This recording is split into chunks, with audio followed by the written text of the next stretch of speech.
Okay, the new unit of work that we're looking at is based on global resources. We're going to have a look at the use of resources throughout the world, how they're being abused throughout the world, and how population is affecting resource use.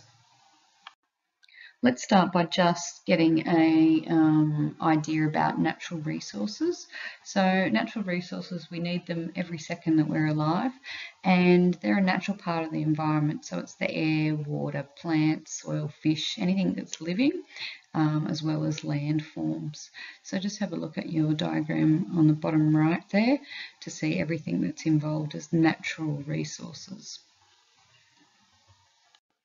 So this table gives us a look at how natural resources are classified, and they're classified as either non-renewable, which are the green section at the top, or renewable, which are the yellow section at the bottom.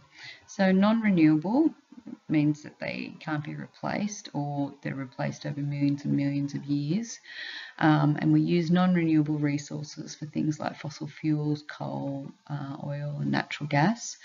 Some of them can be recycled though, so aluminium, gold, lead, tin, silver and mercury are all things that can be recycled. So they're not renewable, so we can't get more of them like the next day, but they can be recycled. So down the bottom in the yellow section we have renewable resources which can be replaced over a short period of time. So they're things like solar energy, waves, water and air. And they are definitely affected by human activity. So we've got fish, forest, soil, water and underground water. So we'll talk about those as the unit goes on. But renewable resources, they can exist regardless of human activity, which means they're non-critical, or critical ones mean that they are actually affected by human activity. So let's have a look at some definitions now, and you should enter these into your glossary.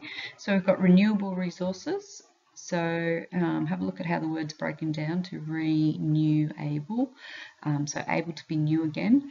If you have a look at the picture, it'll give you a good indication of things we're talking about in terms of energy. We've got wind, solar energy, water energy, geothermal energy and biomass. So they're materials which could be used and then replenished either naturally or with human assistance in a short space of time. So you're looking at things that you can grow, you're looking at forests, animal and fish. So they're renewable resources. So you might have heard people talking about renewable energy.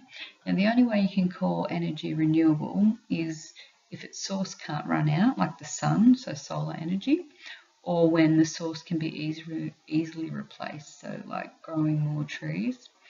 Also, it has to not produce any greenhouse gases, and it has to not pollute the environment in any ways.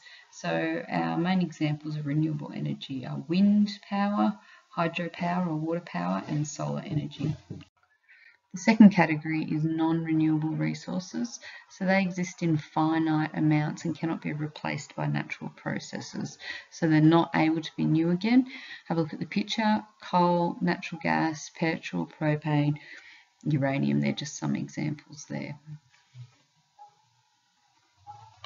What I want you to do now in your books is to explain the difference in your own words between renewable and non-renewable resources, and I want you to use examples. Now this is really important to get your head around, so have a go in your own words first. If you need to go back and have a look at the slides or listen to the audio, then please do that.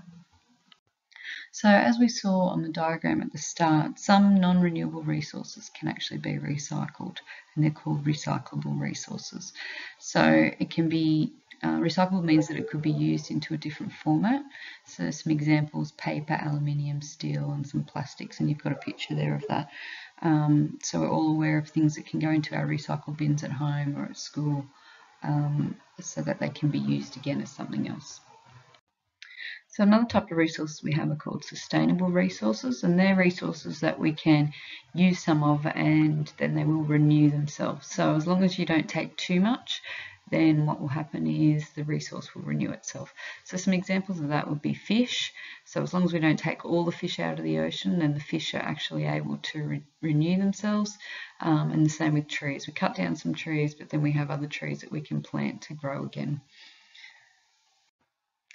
So we all know that if we don't use resources sustainably, then we actually ruin their use in the future. So some unsustainable practices include overusing water, using lots of pesticides and fertilizers, damaging the waterways, logging, mining, fishing too much, cutting down too many trees.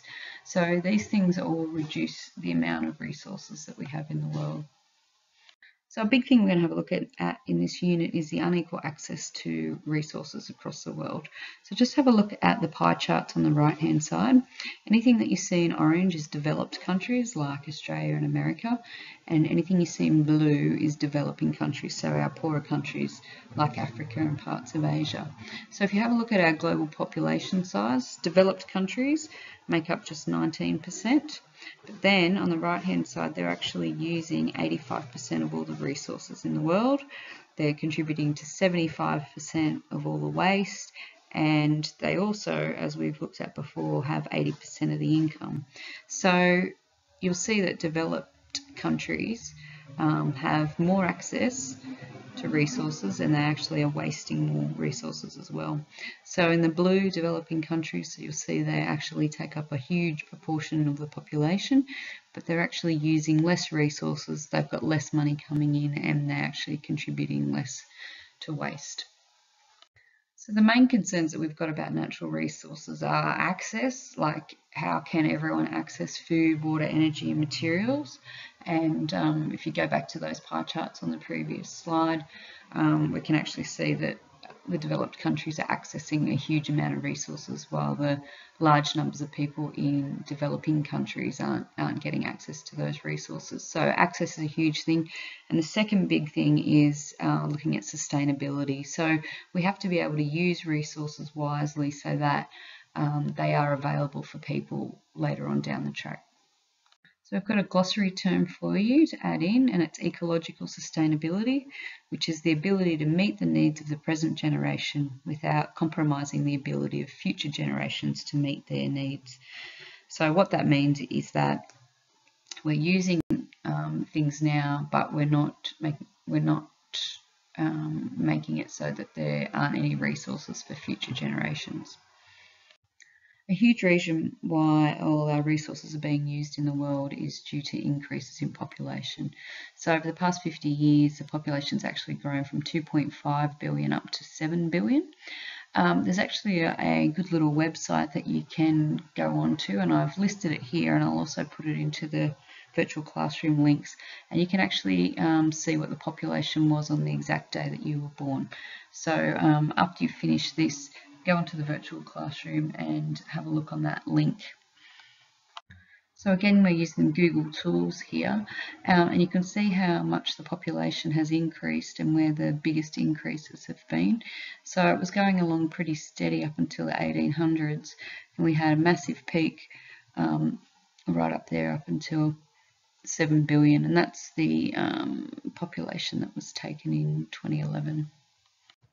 Here's another graph which shows world population growth, and it's actually split it into developing and developed countries.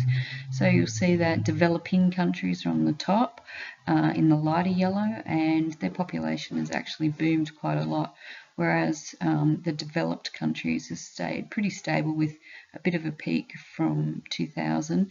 But if you look between 2000 and 2050, they're actually still predicting quite a large increase in population in the world, particularly in developing regions. As population increases in the world, we'll start to see a lot of issues happening. First thing is that farmland will be lost to developments in cities. We'll start to have erosion because they'll have to cut down trees to build more buildings. Also, fresh water will start to decrease as more and more people use water. Then plants and animals might decrease. And then we have all of the pollution and things occurring because of increased use of fossil fuels. So the reasons that the population is increasing is because we've had such wide improvements in food production, the distribution of food, sanitation, hygiene, healthcare. So people are actually being able to live longer, especially those in developing countries. We've also got Less deaths in developing countries due to increased medical supplies, increase of hospitals, better access to food, cleaning up of water supplies. But we also have birth rates still being quite high, so they're still having a lot of babies, particularly in developing countries. So a huge reason why all of our natural resources are depleting and pollution is increasing, which is what this unit's all about, is because humans are actually consuming more. So we're using more natural resources. I've just got an example there that it takes 2,000 to 5,000 litres of water to produce a kilogram of rice. So a kilogram of rice isn't much, it's just those little bags you probably have in your pantry at home. So 2,000 to 5,000 litres just to produce that, which is a massive amount. And then it takes about 4,000 litres to produce a kilogram of wheat. So that's quite a lot. But then when you contrast that and look at the production of beef, or animals that we eat, it takes about 16,000 litres of water to make a kilo of beef. So have a think about what you eat. So maybe a family of 4 to 6 would eat a kilo of meat when they sit down to dinner at night, and it's actually taken 16,000 of litres of water to actually produce that kilogram of beef. So the use of meat products in the world is actually using our natural resource of water quite quickly. While we're talking about human consumption, have a look at this graph which shows us how much carbon dioxide is used to produce food.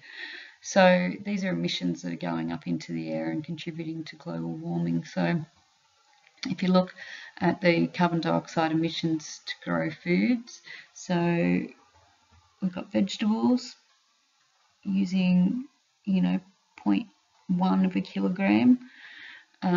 Chicken starts to increase, eggs, fish, beef, and you'll see lamb right at the end then is actually contributing quite a bit to carbon dioxide emissions.